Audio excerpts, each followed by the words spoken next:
সে সামান্য আমল জাহান্নামের মুক্তির সনদ হয়ে যাবে।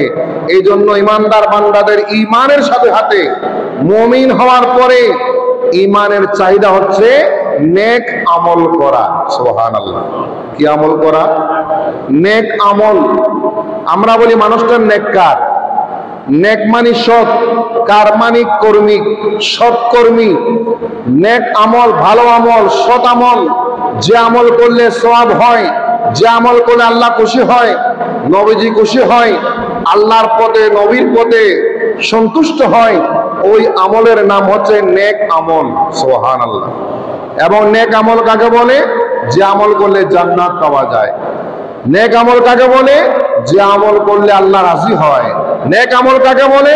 যে আমল করলে কবর জগৎ আপনার অন্ধকার কবর জান্নাতের বাগান হয়। নেক আমল কাকে বলে? যে আমল করলে আপনার কবর অন্ধকার আল্লাহ পাক নূরানি আলো উজ্জ্বল করে দিবেন। নেক আমল কাকে বলে? যে আমল করলে 3.5 হাতের মাটির গর্ত আল্লাহ পাক বিশাল এক রাষ্ট্রের চেয়ে বড় করে দিবেন। নেক আমল কাকে বলে? যে আমল করলে আপনার কবর এত প্রশস্ত হবে, এত ব্যাপক প্রশস্ত হয়ে যাবে, আপনি জান্নাতে নিয়ামত উপভোগ করবেন। জান্নাতে নিয়ামত উপভোগ করে করে নতুন বরের মতো আরাম করবেন, জান্নাতে পৌঁছে যাবেন। জোরে বলুন সুবহানাল্লাহ। এজন্য কোরআন শরীফের অসংখ্য আয়াত, অগণিত আয়াত, শত শত আয়াত পাবেন যে আয়াত আল্লাহ পাক ঈমানের কথা বলেছেন, সাথে সাথে নেক আমলের কথা বলেছেন। সুবহানাল্লাহ। আমরা মনে করি আমি ইমানদার, আমি মুসলমান, আমি ইমানদার হিসেবে আমি সার্টিফিকেটধারী, কিন্তু ইমানের চাওয়া হচ্ছে নেক আমল করা। ইমানদারকে নেক আমল করতে হবে। আর যারা ইমানদার না, সঠিক মুমিন না, ইমান ঠিক নাই, আমল ঠিক নাই, ইমান ঠিক নাই, ইমান পরিশুদ্ধ নাই, এরা নেক আমল করলো কোনো লাভ? বলেন কোনো লাভ? যারা বেঈমান, ইহুদি, নাসারা, খ্রিস্টান, অমুসলিম, কলমা পড়ে নাই, আল্লাহকে মানে না, নবীকে মানে না, পরকাল মানে না, কবর মানে না, হাসর মানে না, মিজান মানে না, এরা কি নেক আমল করলে সওয়াব পাবে? পাবে না। এরা ভালো কাজ করলে কোনো সওয়াব, এরা নেক আমল করলে কোনো লাভ হবে না। কারণ নেক আমল করলে তার জন্য লাভবান হবেন যিনি ইমানদার। ইমানের সার্টিফিকেট যার আছে, লা ইলাহা ইল্লাল্লাহু মুহাম্মাদুর রাসূলুল্লাহ সাল্লাল্লাহু আলাইহি ওয়াসাল্লাম, এই কালেমার মালিক যারা, তারা যত আমল করবে, বেশ হোক কম হোক, ওই আমল জান্নাতের ওসিলা হবে। জোরে বলুন সুবহানাল্লাহ। আল্লাহুম্মা সাল্লি আলা মাওলানা মুহাম্মাদ ওয়া আলা সাইয়্যিদিনা লা ওয়া রাব্বিল আরশ জিসকা जो मिला से मिला, भटती है कौनैन में दोनों जहां के वास्ते। अल्लाहुम्मा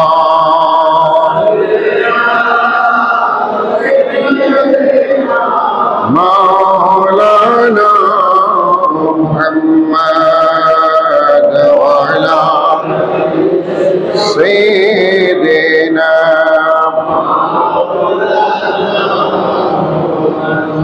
যেখানে ঈমানের আলোচনা সেখানে আমলের আলোচনা। যেখানে ঈমানের কথা বলেছেন আল্লাহ পাক, সেখানে সাথে সাথে নেক আমলের কথা বলেছেন। যেমন দেখেন ইন্নাল্লাযীনা আমানু ওয়া আমিলুস সালিহাত, আছে না নাই? ইন্নাল্লাযীনা আমানু ওয়া আমিলুস সালিহাত, অসংখ্য সূরায়, অসংখ্য আয়াতে বারংবার আল্লাহ বলেছেন যারা ঈমান এনেছেন, যারা ঈমান আনার পরে নেক আমল করেছেন, সৎ আমল করেছেন, লাহুম জান্নাতুন, তাদের জন্য রয়েছে অসংখ্য জান্নাত, অসংখ্য বাগান, অসংখ্য জান্নাতের নিয়ামত। সুবহানাল্লাহ। তাজরি মিন তাহতিহাল আনহার, যেই বেহেশতের বাগানের নিচে ঝর্ণা দ্বারা প্রবাহমান, যালিকাল ফাওজুল কাবীর। আর আল্লাহ বলেছেন ওই জান্নাত পাওয়াটা ইমানদারের জন্য মহান সফলতা। যারা বলুন সুবহানাল্লাহ। আবার আল্লাহ ইরশাদ করলেন সূরা কাহফের শেষ পর্যায়ে বলেছেন, ইন্নাল্লাযীনা আমানু ওয়া আমিলুস সালিহাত কানাত লাহুম জান্নাতুল ফিরদাউস নুজুলা। জোরে বলুন সুবহানাল্লাহ। রব্বা ইরশাদ করলেন ইন্নাল্লাযীনা আমানু, নিশ্চয় যারা ঈমান এনেছেন, ঈমানের উপর অটল থেকেছেন, মৃত্যু পর্যন্ত ঈমানের উপর থাকবেন, মুমিন অবস্থায় রয়েছেন, ওয়া আমিলুস সালিহাত, এবং নেক আমল করেছেন, সৎ আমল করেছেন, কানাত লাহুম জান্নাতুল ফিরদাউস নুজুলা, তাদের জন্য আল্লাহর পক্ষ থেকে উপহার স্বরূপ, কি স্বরূপ? উপহার স্বরূপ, হাদিয়া স্বরূপ জান্নাতুল ফিরদাউস দান করবেন। সুবহানাল্লাহ। জান্নাতুল ফিরদাউস মহান জান্নাত, শ্রেষ্ঠতম জান্নাত। ওই জান্নাতুল ফিরদাউস তাদের জন্য যারা নেক আমল করেছেন, ইমানদার হয়ে নেক আমল করেছেন, ভালো আমল করেছেন, সৎ আমল করেছেন, এবং সেই নেক আমলকারী বান্দা নেক আমলের কারণে কি পাবেন জানেন? সূরা কাহফের শেষ আয়াত আল্লাহ বলে দিয়েছেন, ফামান কানা ইয়ারজু লিকা রাব্বিহি ফালইয়ামাল আমালান সালিহা। যারা বলুন সুবহানাল্লাহ। আল্লাহ ইরশাদ করলেন, নেক আমলের কারণে যে বান্দারা আমি আল্লাহর সাক্ষাৎ চাই, আমি আল্লাহর দিদার চাই, আমাকে সাক্ষাৎ করতে চাই, আমাকে পেতে চাই, এমন কোন মুসলমান পাবেন না যে আল্লাহকে চাই না, আল্লাহর সাক্ষাৎ চাই না, আল্লাহর রিজামন্দি চাই না, এমন মুসলমান আছে? এমন মুসলমান পাবেন না। এই জন্য সূরা কাহফের শেষ আয়াত আল্লাহ বলে দিয়েছেন, ফামান কানা ইয়ারজু, আর যে ব্যক্তি চাইবেন, মনের আকাঙ্ক্ষা রাখবেন, লিকা রাব্বিহি, আল্লাহর সাক্ষাৎ পাওয়ার জন্য, আল্লাহর দিদার পাওয়ার জন্য, আল্লাহর সাক্ষাৎ পেতে হলে, আল্লাহর দিদার পেতে হলে আল্লাহ পাক বলে দিলেন, ফালইয়ামাল আমালান সালিহা, তার উচিত হচ্ছে নেক আমল করা, ভালো আমল করা। জোরে বলুন সুবহানাল্লাহ। আল্লাহ নবীর দরবারে প্রশ্ন করা হয়েছিল, ইয়া রাসূলুল্লাহ, ইয়া হাবিবাল্লাহ, বান্দা কেমনে জান্নাতে যাবে? নবী ইরশাদ করলেন, বান্দা জান্নাত পেতে হলে ঈমান আনার পরে সে সৎ কাজ করবে, নেক কাজ করবে, আল্লাহকে পাওয়ার জন্য, আল্লাহর সন্তুষ্টির জন্য ভালো আমল করবে, ভালো কথা বলবে, ভালো কাজ করবে, ভালো জায়গায় যাবে, ভালো জিনিসে হাত দিবে, ভালো জিনিস তাকাবে, ভালো চিন্তা করবে, ভালো জায়গায় হেঁটে যাবে, ভালো জিনিস স্পর্শ করবে, এবং ভালো জিনিস স্পর্শ করবে, চিন্তা করবে ভালো, চোখে দেখবে ভালো জিনিস, চোখে দেখবে ভালো জিনিস, কথা বলবে উত্তম কথা, ওই ভালো কাজ, ভালো জিনিস, ভালো কথা, ভালো চিন্তা, আল্লাহ পাক আল্লাহর বান্দাকে নিকটবর্তী হয়ে যাবেন। আল্লাহ বলে, বান্দা ওই ভালো আমলের কারণে তুমি আমার বন্ধু হয়ে যাবে। সুবহানাল্লাহ। ওই নেক আমলের মাধ্যমে আমার বন্ধু হয়ে যাবে, আমার ওলি হয়ে যাবে, ওলিউল্লাহ হয়ে যাবে, আল্লাহর বন্ধু তুমি হয়ে যেতে পারবে। আল্লাহর বন্ধু হতে হলে নেক আমলের পরে, যখন আপনি ইমানদার হয়েছেন, নেক আমল করেছেন, আল্লাহ বলে, বান্দা বেশি বেশি নেক আমল করো, ভালো আমল করো, ওই ভালো আমলগুলা তোমার জন্য আমি আল্লাহর সাক্ষাৎ পাওয়ার জন্য ওসিলা হয়ে যাবে। জোরে বলুন সুবহান। আল্লাহুম্মা সাল্লি আলা মাওলানা মুহাম্মদ ওয়া আলা সাইয়্যিদিনা। এই নেক আমল শব্দটা যদি বা শুনতে ছোট, এই নেক আমল শব্দটা যদি বা শুনতে একেবারে ছোট মনে হয়, অথচ এই নেক আমল, এই আমলে সালেহ, আমালে সালেহা, ভালো আমল, সৎ আমল, এই ভালো আমলের মধ্যে আপনার জীবনের, আমার জীবনের আল্লাহকে রাজি করার যত প্রকারের কাজকর্ম, সব কর্ম এখানে জড়িত। সুবহানাল্লাহ। নেক আমলটা কেমন? নেক আমলটা এক নম্বরে ফরজ ইবাদত গুলো নেক আমল। কি ইবাদত? নামাজ, রোজা, হজ, যাকাত, ঈমান, এগুলা ফরজ, এগুলো কিন্তু নেক আমল। আবার কতগুলা নেক আমল আছে ওয়াজিব, আবশ্যক, ওগুলা নেক আমল। আবার কতগুলা নেক আমল আছে সুন্নতে মুআক্কাদা, ওগুলো ভালো আমল। আবার কতগুলা ভালো আমল আছে সুন্নতে জায়েদা, আবশ্যক নয়, করলে সওয়াব পাবে, না করলে গুনাহ নাই, ওগুলো নেক আমল। আবার কতগুলা নেক আমল পাবেন মুস্তাহাব, যেগুলা আল্লাহ ফরজ করেন নাই, ওয়াজিব করেন নাই, মুআক্কাদাও নয়, কিন্তু এগুলা করলে আল্লাহ রাজি হয়, আল্লাহ সন্তুষ্ট হয়। ওই আমলগুলো কিন্তু আল্লাহর নিকটবর্তী হওয়ার জন্য বড় উসিলা হয়ে যায়। জোরে বলুন সুবহান। নেক আমলটা আপনি নিজের সাথে করতে পারেন, মা বাবার সাথে করতে পারেন, ভাই বোনের সাথে করতে পারেন, চাচা জেরার সাথে করতে পারেন, আত্মীয় স্বজনের সাথে করতে পারেন, প্রতিবেশীর সাথে করতে পারেন, রাস্তায় পথ চলা মানুষের সাথে করতে পারেন, ব্যবসার মধ্যে করতে পারেন, লেনদেনে করতে পারেন, কথাবার্তা করতে পারেন, চাল চলনে করতে পারেন, কর্জ দিয়ে করতে পারেন, পাওনাদারে পাওনা দিয়ে উদ্ধার পাওনা দিয়ে করতে পারেন, মানুষের হক আদায় করে করতে পারেন, জুলুম থেকে নিজেকে হেফাজত করে করতে পারেন, পাপ কাজ থেকে নিজেকে হেফাজত করে করতে পারেন। সবগুলো হচ্ছে নেক আমল। সুবহানাল্লাহ। আপনি একটা ভালো চিন্তা করেছেন যে আমি আজকে 2 রাকাত নফল নামাজ পড়ব, এক পারা কোরআন শরীফ পড়ব, অথবা 11 বার দরুদ শরীফ পড়ব, অথবা একটা রোজা রাখবো, এরকম আছে না? এরকম আপনি নিয়ত করেছেন, এখনো করেন নাই, নিয়ত করা মাত্র আপনার আমলনামার মধ্যে সওয়াব লেখা হয়ে যাবে। আল্লাহু আকবার। এবং সেই নেক আমলগুলা কেমন, কিরকম হয়, কিরকম নেক আমল? একজন মানুষ যখন ভালো কাজ করতে থাকে, ওই ভালো কাজটা আপনি মাতা পিতার সাথে সদাচরণের মাধ্যমে হয়, ভালো আচরণ হয়, ভাই বোনের সাথে ভালো আচরণ হয়, দুনিয়ার সব কাজে সব কর্মে যেখানে আমি আপনি যাব, ওখানে আমার আচরণ, আমার চলাফেরা, আমার কথাবার্তা, আমার ভাষা, আমার লেনদেন, কর্ম পদ্ধতি সবগুলো হচ্ছে আমার নেক আমল। সুবহানাল্লাহ। নেক আমল পাবলিসিটি করতে হয় না। ওই মানুষের সাথে আপনি কথোপকথন করবেন, লেনদেন করবেন, খাবার খেতে বসছেন, চলাফেরা করলেন, ওঠা বসা করলেন, বুঝতেই পারবেন মানুষটা ভালো না, ভালো না খারাপ। সে নেক আমলকারী নাকি বদ আমলকারী বোঝা যায়। আমাদের প্রশ্ন হচ্ছে, আমরা মানুষের কাছে ভালো মন্দ হওয়ার চেয়ে ভালো হব আমরা কার কাছে? যত আমল করি দেখাবো কাকে? আল্লাহকে দেখাবো, বান্দাকে দেখানোর জন্য আমরা করব না। কারো কল্যাণ করেছেন, কারো উপকার করেছেন, এই পর্যন্ত আমরা অভিজ্ঞ, আপনি অভিজ্ঞ, সবাই অভিজ্ঞতা আছে। যার কল্যাণ করেছেন সে এক পর্যায়ে গিয়ে আপনার ক্ষতি করেছে, এমনও প্রমাণ আছে না? নেই? আছে। টেনশন নেই। আপনি কল্যাণ করেছেন, উপকার করেছেন কার জন্য? আল্লাহর মহব্বত নিয়ে। সুতরাং সেই মানুষটা আপনাকে পরবর্তীতে কি দিল, তার পুরস্কার কি দিল, আপনার সাথে কি আচরণ করলো, কি ব্যবহার করলো, ওটা আমার আপনার দেখার বিষয় না। ওটা দেখবেন কে? ওটা দেখবেন আল্লাহ। আমি আমার আল্লাহর ওয়াস্তে ভালো কাজ করেছি, আল্লাহর ওয়াস্তে নেক আমল করেছি, আল্লাহর ওয়াস্তে কাজ করেছি, মানুষকে আমরা দেখাবো না। ওই আল্লাহর ওয়াস্তে কাজগুলা যদি এবার ছোট হয়, ওই ছোট আমল জান্নাতের উসিলা হয়ে যাবে। জোরে বলুন সুবহানাল্লাহ। আর জোরে বলুন সুবহানাল্লাহ।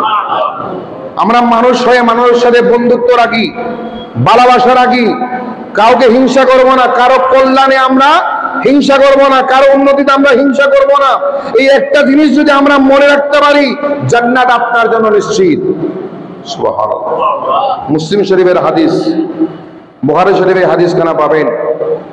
আরো অসংখ্য সহিহ সনদে রাওয়ায়াত হযরত আনাস ইবনে মালিক রাদিয়াল্লাহু তাআলা বর্ণনা করেন, একদিন আমরা মসজিদে নববী শরীফে হাজার হাজার সাহাবায়ে কেরামের সামনে নবীজি একদিন জুমার নামাজে বললেন, তোমাদের নিকট কিছুক্ষণ পরে একজন মানুষ আসবে, একজন মানুষ আসবে, ওই মানুষটা কিন্তু জান্নাতি। সুবহানাল্লাহ। সাহাবীরা আগ্রহ নিয়ে তাকিয়ে আছেন। আল্লাহর নবী এমন মানুষের কথা বললেন যে জান্নাতের সার্টিফিকেটও দিয়ে দিলেন। মানুষটাকে আমাদের দেখতে হবে, ওটা কেমন আমল করে দেখতে হবে। দেখতেছেন একজন মানুষ আগমন করলো, তিনি বসে পড়েছেন, নামাজ পড়েছেন, চলে গিয়েছেন। দ্বিতীয় দিন নবীজি আবার বললেন একজন মানুষ আসবে, সে কিন্তু জান্নাতি মানুষ। জান্নাতি মানুষ দেখতে চাইলে ফাল ইয়ানজুর ইলাইহি, তার দিকে দেখো। সাহাবী বললেন, দেখলাম একই ব্যক্তি পরের দিন আবার আসছে, একই ব্যক্তি।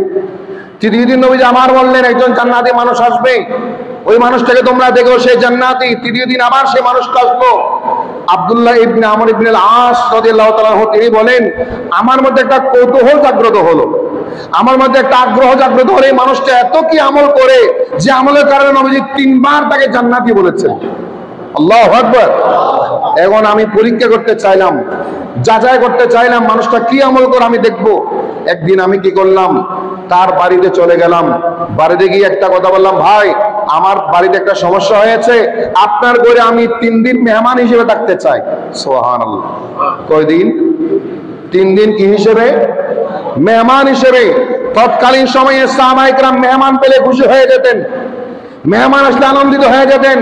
যদি বা আমরা এখন মেহমান পেলে আনন্দিত হয় 1 ঘন্টার জন্য, অল্প সময়ের জন্য, এক বেলা নাস্তার জন্য, এক বেলা খাবারের জন্য, এরপরে বেশি সময় অতিবাহিত করলে মেহমানদারিতে কি হয়? ঘাটতি হয়, সমস্যা হয়, আপ্যায়ন হয় না, আমাদের মধ্যে একটা দুর্বলতা চলে আসে, আমরা মনক্ষুণ্ণ হয়ে যাই। আর সাহেব বললেন অসুবিধা নেই, আপনি আমার ঘরে অবস্থান করতে পারবেন। 3 দিন তিনি অবস্থান করলেন। ওই 3 দিনে তিনি ওই মানুষটার পিছনে গোয়েন্দার মতো, কিসের মতো?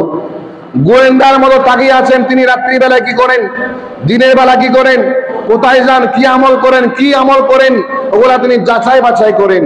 সুবহানাল্লাহ। আল্লাহ নবীর সাহাবা হযরত আব্দুল্লাহ ইবনে আমর ইবনুল আস রাদিয়াল্লাহু তাআলা ইরশাদ করলেন, 3 দিন যাবত আমি ওনার বাড়িতে ছিলাম, ওনার ঘরে ছিলাম। রাত্রিবেলা আমি ঘুমাইতাম না, ওই মানুষটাকে চেক আপ করতাম, যাচাই বাছাই করতাম তিনি কি আমল করে, একবার দেখবো। আমি 3 দিনের মধ্যে দেখলাম না তিনি স্পেশাল কোন আমল করতে আমি দেখি নাই। সুবহানাল্লাহ। আমি দেখেছি তিনি স্বাভাবিক আমলগুলা করেন, নামাজও পড়েন, তাহাজ্জুদ পড়েন, ভালো কথা বলেন, স্পেশাল কোনো কিছু আমার চোখে পড়ে নাই।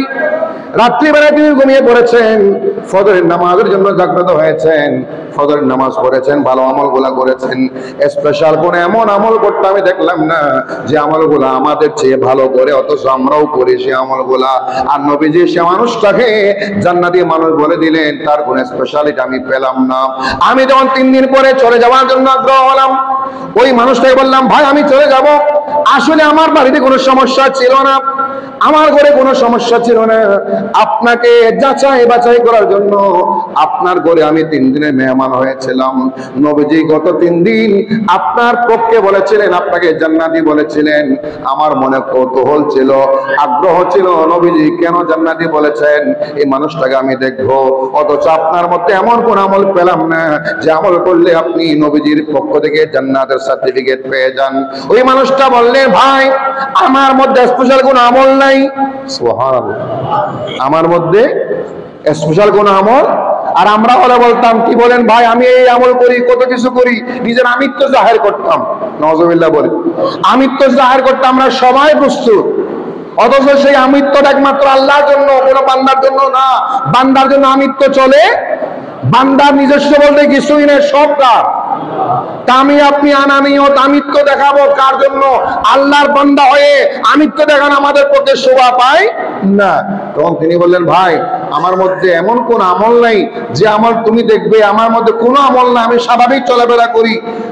তারপরও একটা কথা, আপনি যেহেতু জানতে চেয়েছেন, আপনাকে আমি একটা কথা বলতে পারি, আমি শুধু একটা জিনিস ফলো করি। ওটা কি জানেন? ওটা হচ্ছে আমি আমার কোনো বন্ধু, আমার কোনো আত্মীয়, আমার কোনো প্রতিবেশী কারো কল্যাণ হলে, কারো উন্নতি হলে আমি হিংসা করি না। সুবহানাল্লাহ। আমি খুশি হই, অন্যের উন্নয়নে আমি কি হয়? খুশি হয়। অন্যের তরক্কি হলে আমি কি হয়? খুশি হয়। এই একটা জিনিস আমি আপনাকে বলতে পারি। তখন ওই সাহাবীটা নবীজির দরবারে গিয়ে বলেন, ইয়া রাসূলুল্লাহ, আমি তো 3 দিন ওখানে গিয়েছিলাম, তাকে জিজ্ঞেস করেছিলাম, তিনি এটাই বলেছেন। নবীজি ইরশাদ করলেন, এই একটি আমলেই তার জান্নাতে যাওয়ার জন্য ওসিলা। আল্লাহু আকবার। কয়টি আমল? এই একটি আমল। এটা কোনটা? আমার মধ্যে কারো বিভক্ত কোনো হিংসা, বলেন না, কোনো হিংসা নাই। কোন প্রতিবেশীর ব্যাপারে, আত্মীয়ের ব্যাপারে, বন্ধুর ব্যাপারে, কোন মুসলমানের ব্যাপারে আমার মনে কোনো হিংসা নাই, বিদ্বেষ নাই। নবীজি বললেন, ওই মানুষটা হিংসা মুক্ত মানুষ, বিদ্বেষ মুক্ত মানুষ, সেই জন্য সে জান্নাতি। আল্লাহু আকবার। সুতরাং এটা একটা নেক আমল। সুবহানাল্লাহ বলেন। তাহলে এই নেক আমলগুলো হচ্ছে ঈমানদারের জন্য জান্নাতে যাওয়ার, আল্লাহর রেজামন্দি অর্জন করার উসিলা। জোরে বলুন সুবহান। আল্লাহুম্মা সাল্লি আলা মাওলানা মুহাম্মাদ ওয়া আলা সাইয়্যিদিনা। অনেক সময় এমনও হয়, ছোট ছোট আমলের মাধ্যমে আল্লাহ পাক বড় বিপদ থেকে মুক্তি দিয়ে দেন। ছোট ছোট ভালো কাজের মাধ্যমে বিশাল বিশাল বিপদ মুসিবত জীবন রক্ষা হয়, এমন বিপদ থেকে আল্লাহ মুক্তি দিয়ে দেন ওই ভালো কাজের কারণে। যেটা বলুন সুবহান। এই জন্য আমরা বেশি বেশি করে নেক আমল করার চেষ্টা করব, ভালো আমল করার চেষ্টা করব, ভালো চিন্তা করার চেষ্টা করব, পরে কল্যাণ করার চেষ্টা করব। যতটুকু সম্ভব ভালো আমল করতে পারলে আমার আপনার জীবনে যত ক্ষতি সাধন হয় ওই ক্ষতি থেকে বাঁচাবেন কে? বুখারী শরীফের একটা হাদিস, 2272 নম্বর হাদিস। এই হাদিস মুসলিম শরীফেও পাবেন, আবু দাউদ শরীফেও পাবেন, শাহজিদ তার প্রায় সকল হাদিসের কিতাবের মধ্যে পাবেন। নবী ইরশাদ করলেন, এক সময়ে 3 জন বন্ধু বাড়ি থেকে বের হয়েছেন, সফরে যাবেন। কোথায় যাবেন? সফরে বের হয়েছেন। কয়জন বন্ধু? 3 বন্ধু সফরে বের হয়েছেন। সফরে যেতে যেতে পাহাড়ি এলাকা, পার্বত্য অঞ্চল, পাহাড়ে পাদদেশে তাদের চলাফেরা, হঠাৎ ঝড় বৃষ্টি তুফান শুরু হলো। কি শুরু হলো? ঝড় বৃষ্টি তুফান শুরু হলো। ওই 3 জন বন্ধু পাহাড়ের নিচে একটা গর্তে আশ্রয় নিল। সুবহানাল্লাহ। পাহাড়ের নিচে গর্তের ভিতরে যারা প্রবেশ করলো, তুফানের কারণে ঝড় বৃষ্টির কারণে উপর থেকে বিশাল একটা পাথর, আর উপর থেকে বিশাল একটা পাথর পরে তাদের বের হওয়ার মুখটা কি হয়ে গেল? বন্ধ হয়ে গেল। এখন ওনারা একটা প্রকাশ্য কবরস্থান, নিঃশ্বাস ফেলার মতো সুযোগ কম, হাত বের করতে পারে না, আঙ্গুল বের হয় না। বিশাল পাথর এসে ওনাদের গর্তের মুখ বন্ধ করে দিল। সুবহানাল্লাহ। বড় বিপদ না? বড় বিপদ। আর এটা এত বড় পাথর 3 জনের ধাক্কা দিল। 3 জন বললে আমরা বারবার চেষ্টা করেছি, পারেনি। এত বড় পাথর 3 জন মানুষের পক্ষে ধাক্কা দিয়ে ফেলে দেওয়া সম্ভব? তখন 3 জন পরামর্শ করলাম, ভাই এই বিপদ থেকে বাঁচতে হলে আল্লাহর দয়া ছাড়া উপায়, আল্লাহ ছাড়া কোনো উপায়। আমরা মানুষটা স্বাভাবিক, অনেক সময় আল্লাহর কথা স্মরণ করি না। যখন বিপদে পড়ি তখন কিন্তু মুহূর্তে মুহূর্তে, ঠিক কি না? বিপদে পড়লে মুহূর্তে মুহূর্তে স্মরণ করি, আবার বিপদ চলে গেলে আল্লাহর স্মরণ মনে থাকে।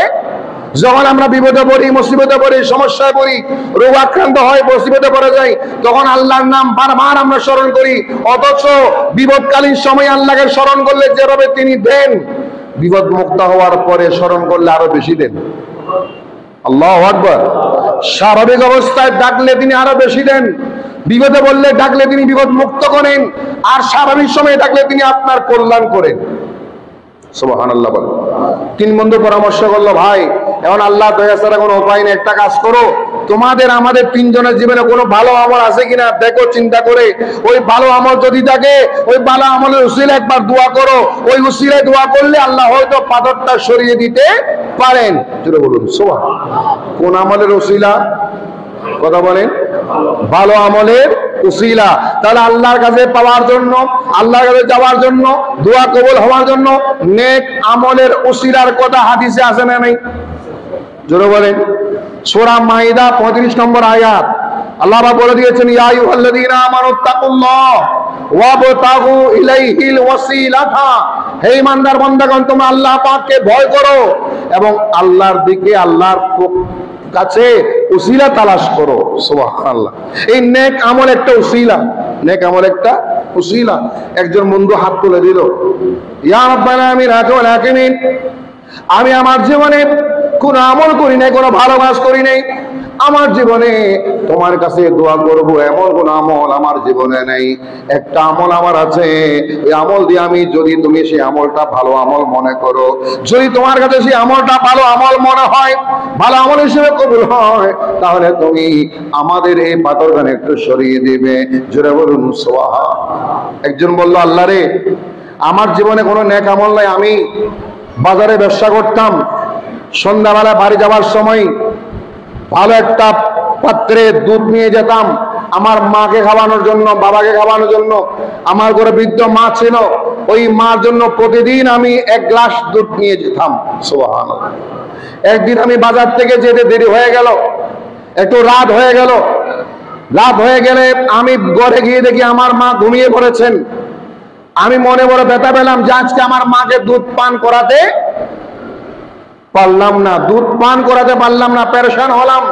এদিকে আমার ছোট ছোট ছেলে, ছোট ছোট সন্তান, তারা আমাকে বলে, বাবা এই দুধগুলো আমার দাদি তো ঘুমিয়ে পড়েছে, আমাদেরকে খাওয়াও, আমাদের একটু দুধ দাও, সামান্য দুধ দাও।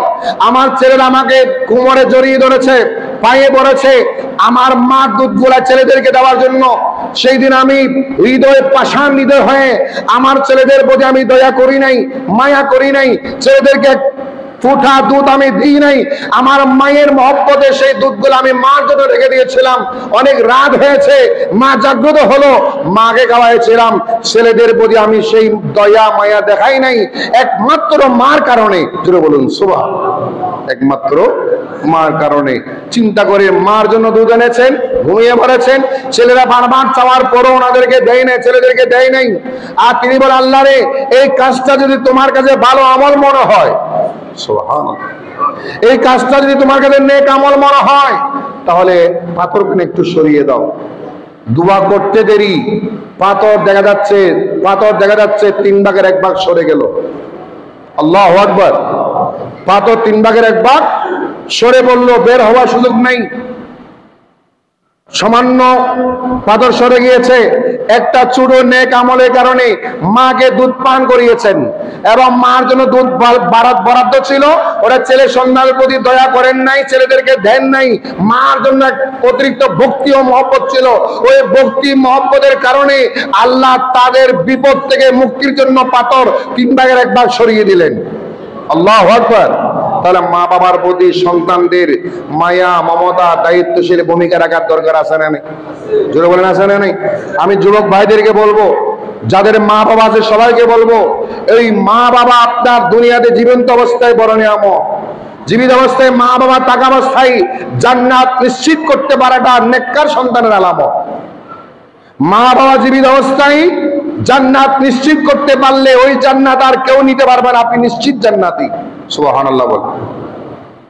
আরেক বন্ধু হাত তুলে দিলেন, ইয়া রাব্বাল আলামিন, ইয়া কামাল হাকিমিন, আমার জীবনে যে কোনো ভালো কাজ নাই। একদিন আমি একটা পাপ কাজ থেকে নিজেকে বাঁচিয়েছিলাম। ভালো কাজ করি নাই, কিন্তু পাপ থেকে নিজেকে রক্ষা করেছিলাম, পাপ থেকে বাঁচিয়েছিলাম। আমার এক চাচাতো বোনের সাথে আমার সম্পর্ক ছিল। সম্পর্কে থাকার কারণে আমরা একদিন 2 জন একই রুমে খারাপ নিয়তে আমরা অবস্থান করেছিলাম।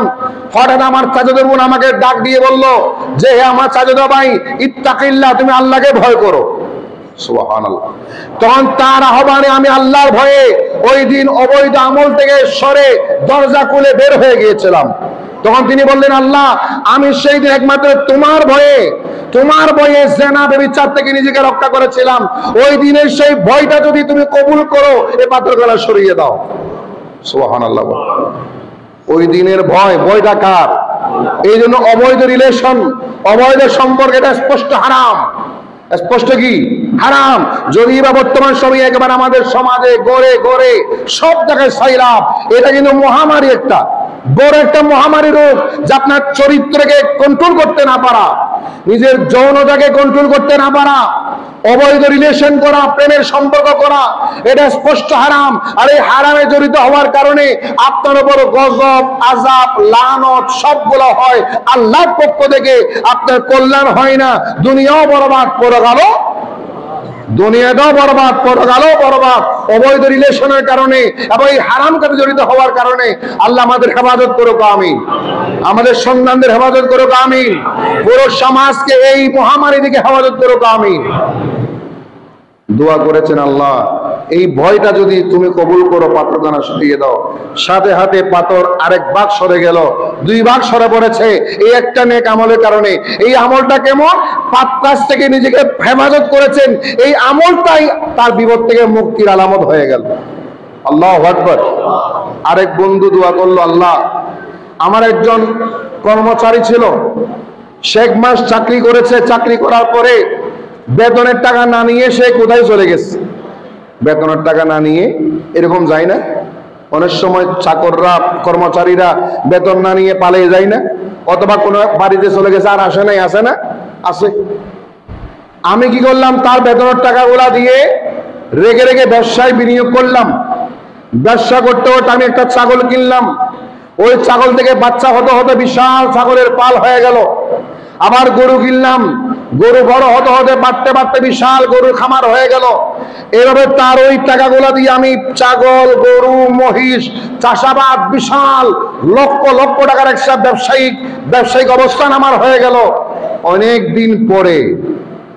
দিন পরে সেই চাকরটা আমার ঘরে আসলো, ভাই আপনার কাছে আমার কিছু পাওনা ছিল, পাওনাগুলা দেন। সুবহানাল্লাহ, আপনার কাছে আমার কিছু পাওনা ছিল, পাওনাগুলা দেন। তখন আমি কি করলাম, এক গুচ্ছ চাবি এবং তাকে সকল ছাগলের পাল, গরুর পাল, ব্যবসা বাণিজ্য সব টুকুনের চাবিকাঠি তার হাতে তুলে দিলাম। সে হেসে বলল, ভাই আমাকে শরম দিচ্ছেন, আমার সাথে ঠাট্টা করেন, আমি আপনার থেকে তো সামান্য টাকা পাবো, 1 মাসের টাকা আর কয় টাকা, সামান্য টাকা পাবো, এতগুলা সম্পদ আমি কি করব? এতগুলা ছাগলের পাল, এতগুলা গরু, এত সম্পদ আমি কি করব? বলে না এগুলা তোমার, সে বলে না এগুলা আমার না। সুবহানাল্লাহ, চিন্তা করেন, আমরা এখন অন্যের হক নেওয়ার জন্য পাগল, চিনিয়ে নেওয়ার জন্য পাগল, কেমনে চুরি করে খেয়ে ফেলবো এই চিন্তা, ঠিক না বেটি? হালাল হারামের বাছাই নাই, হালাল হারামের বাছাই নাই। কি মসজিদ, কি মাদ্রাসা, কি স্কুল, কি কলেজ, কি প্রতিষ্ঠান, কি ব্যবসা, কোথাও আমাদের হালাল হারামের চিহ্ন নাই। যেখানে পাই সেখানে খাই, নাউযুবিল্লাহ বলে, যেখানে পাই সেখানে খাই। অথচ এই সাহাবায়ে কেরাম কেমন চিন্তা করেছেন দেখেন, তিনি বলে এগুলা তোমার, সে বলে না আমার না। তখন ওই মানুষটা কসম করে বললো, না এগুলা সব তোমার। বলে কেন? বলে তোমার যে বেতনের টাকা ছিল ওগুলো আমি আলাদা করে রেখেছিলাম, ছাগল কিনেছিলাম, ছাগল গরু ব্যবসা বাড়াতে বাড়াতে সব তোমার ওই টাকা দিয়ে হয়েছিল।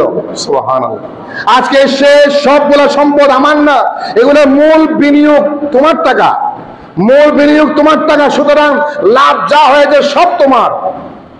আল্লাহু আকবার, সব দিয়ে দিয়েছেন, কোন লোভ করেন না, সব দিয়ে দিয়েছেন। এখন আল্লাহ দরবারে হাত তোলা নিয়ে, আল্লাহ আমার এই আমলটা যদি তোমার পছন্দ হয়, যে আমি যে সব কিছু টাকা দিয়ে দিলাম, এটা যদি ভালো কাজ হয়, পাথরখানা একটু সরিয়ে দাও। আল্লাহ পাক তার দুয়ার উসিলাই পাথরখানাও সরিয়ে দিলেন। তিনজন সুন্দর করে বের হয়ে আলহামদুলিল্লাহ সিজদায় পড়ে গেলেন। আল্লাহ চাইলে নেক আমলের কারণে বান্দাকে বড় বিপদ থেকে মুক্তি দান করতে পারে। সুবহানাল্লাহ বলে, এগুলো আমলগুলো কি বেশি বড় আমল না, ছোট ছোট আমল। আপনি রাস্তায় চলাফেরার সময় ছোট আমল করতে পারেন, সালাম দেন, সালাম নেন, পাথর থাকলে ফেলে দেন, ভালো আচরণ করেন, কেউ রাস্তা না চিনলে রাস্তা দেখাই দেন, বিপদে পড়লে সাহায্য করেন, গরিব অসহায় মানুষদেরকে সাহায্য করেন। যত রকমের, এক কথায় যত কাজ ভালো কাজ মনে করেন, সওয়াবের কাজ মনে করেন, ওই সবগুলা কাজ কিন্তু আল্লাহর রিজামন্দির জন্য হয়। সুতরাং নেক আমল করলে আল্লাহ পাক দুনিয়াতে, কবরে, হাসরে জান্নাতের গ্যারান্টি, আল্লাহর দিদার, নবীজির সাক্ষাৎ আমার আপনার জন্য নিশ্চিত হয়ে যাবে। আল্লাহ পাক আমাদেরকে নেক আমল করার তৌফিক দান করুক, আমিন। এবং ভালো ভালো আমল করা ভালো নিয়তে, রিয়ার জন্য নয়, লৌকিকতার জন্য নয়, ভালো নিয়তে করার তৌফিক দান করুক, আমিন। বিশ্বের মুসলমানদেরকে আল্লাহ পাক হেফাজত করুক, আমিন। ফিলিস্তিন সহ বিশ্বের বিভিন্ন দেশে যে সমস্ত মুসলমানরা নির্যাতিত, নিপীড়িত, লাঞ্ছিত, প্রবঞ্চিত, আল্লাহ পাক সবাইকে হেফাজত করুক, আমিন। ওয়া আখিরু দাওয়ানা আলহামদুলিল্লাহ।